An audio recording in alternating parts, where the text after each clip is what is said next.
Well, it's the second week of Summer Split here at the LCS with coverage brought to you by Alienware. The second day here, and I'm joined right now by somebody I have not interviewed in a very long time, who I used to interview on like a monthly basis. Jensen, how's it going, Jensen? It's good to be back. I missed this, and yeah, it's been a while, Travis. When you say you miss this, do you mean specifically the interviews, or do you mean like all the LCS stuff playing on stage? Of course. Mainly the interview. LCS, not so much. I mean, a little bit, but primarily the interview, yeah. Fantastic. Well, I'm glad to hear that. Okay, so first off, before we get into the games, how was the break? What did you get up to? I know on the broadcast you were talking about how you got addicted to League, or you realized you were addicted to League, but did you try other things? Like, did you go boating or parasailing or like backpacking or reading? Like, did you do any other things to discover that it was really League that you were addicted to? I was staying at Vegas for a bit with Bunny Fufu and hanging out with him a lot. But then I pretty much just ended up playing League of Legends from morning to when I slept for the most parts. And yeah, I guess that's where I realized this is where my passion really is. I mean, obviously I tried to do real life things a bit, but I ended up playing more League of Legends than I wish I did, I guess. Because, yeah, I think I wish during my break I was doing more break things than League of Legends, but I guess I'm just addicted. Did you were hanging out with Bunny Fufu, a pro player who eventually retired and then decided to become a full-time content creator. Was there any part of you that thought, okay, well, I'm addicted to League of Legends, but maybe I can become a content creator and still play League? I was thinking maybe during the break, like I would try to like do full-time streaming or something, but I realized it's not that fun for me, and I think it would take a lot of effort for me to do, and since my passion doesn't really lie there too much, I didn't think it was worth pursuing. But maybe in the future, perhaps. But I think really my priority was just going to be focus on being in the best possible form I could and just be ready for Summer Split. So during the off season, everyone was speculating on where you would end up and what was going to happen if you weren't on Team Liquid. And Cloud9 came up, and many people, including myself, I think, shot it down. And it was like, Jensen will never go back to Cloud9. He left with such a huge grudge. He probably has one of those dart boards in his home with like Jack's face on it, and he just throws darts at it. So what was the decision to come back to Cloud9? Was this just like a thing where you're like, I need a team and they're here, or did people overestimate sort of the grudge from the past? Like what happened here?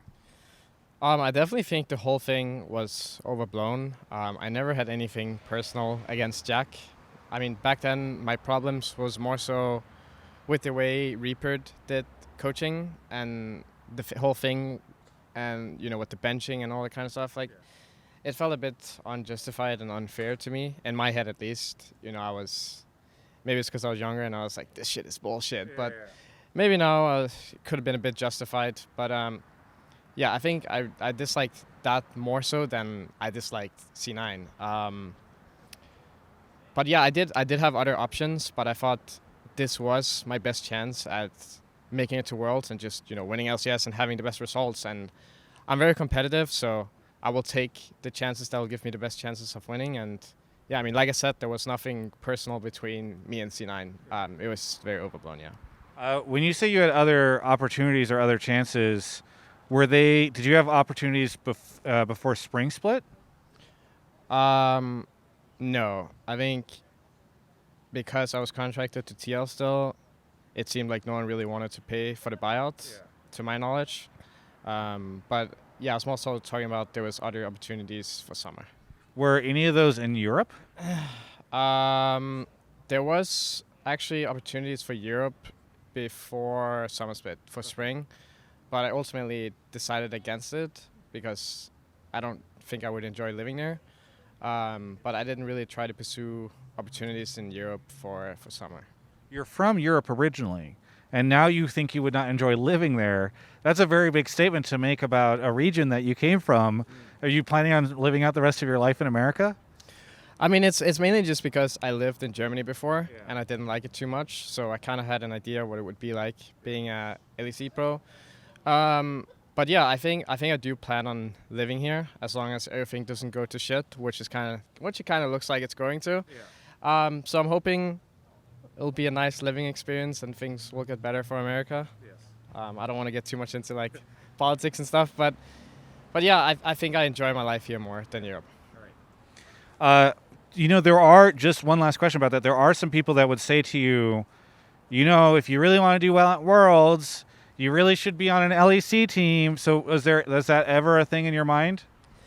I think that statement was true a couple years ago, that EU was just always better. But I actually think right now the gap between the top teams isn't that big. I mean, we were in Korea for boot camp, right? And we scrimped the EU teams, and I'd say we did pretty well against the Europe teams that we practiced against. And I don't know. The past couple of years when we went to Worlds and boot camp, I thought that playing against the EU teams, they weren't as dominant as they were in the past. I think NA has kind of caught up.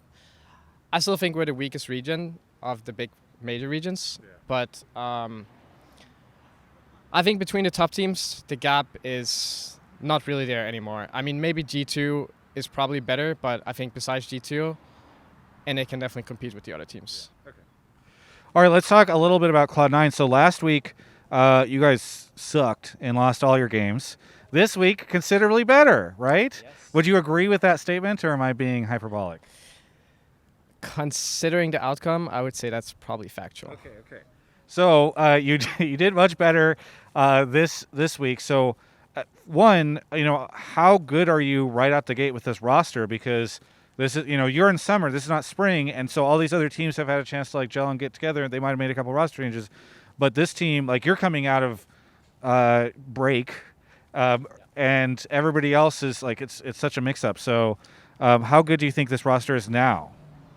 I mean, we've only practiced together for 1 week, but just, based off how we played on stage, and our scrimmage results are surprisingly good considering how little time we played together. We do really well against the good teams. So I think we'll be a top contender. But I know we had a pretty shitty week 1, to be honest. But there was a lot of learning from that, and people will definitely blame King and Destiny, but I think we had a lot of problems as a team and just figuring out drafts as well.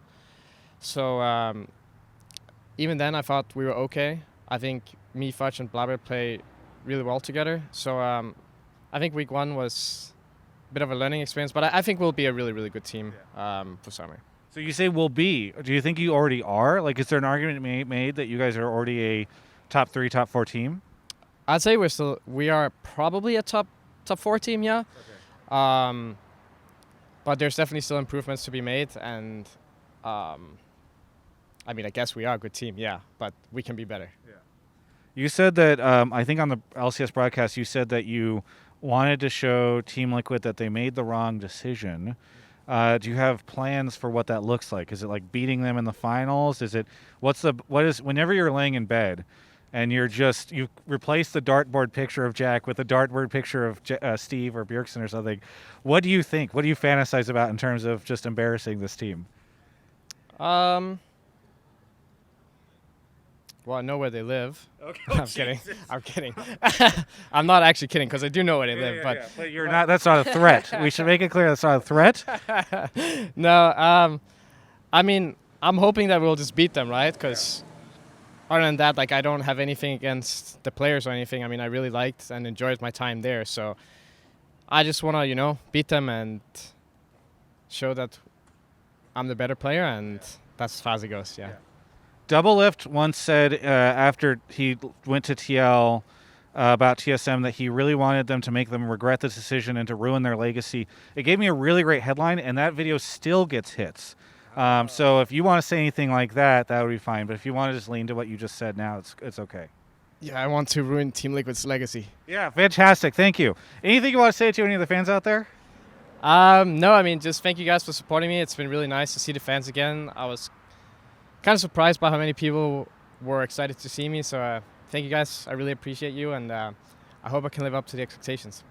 Thank you so much, Jensen, for the interview. Looking forward to seeing you back in the LCS some more over the next couple of weeks. And for everyone else, you can check out the rest of my coverage of all things LCS right here on my YouTube channel. Thanks so much for watching that interview. It is so great to be back here at the LCS for Summer Split.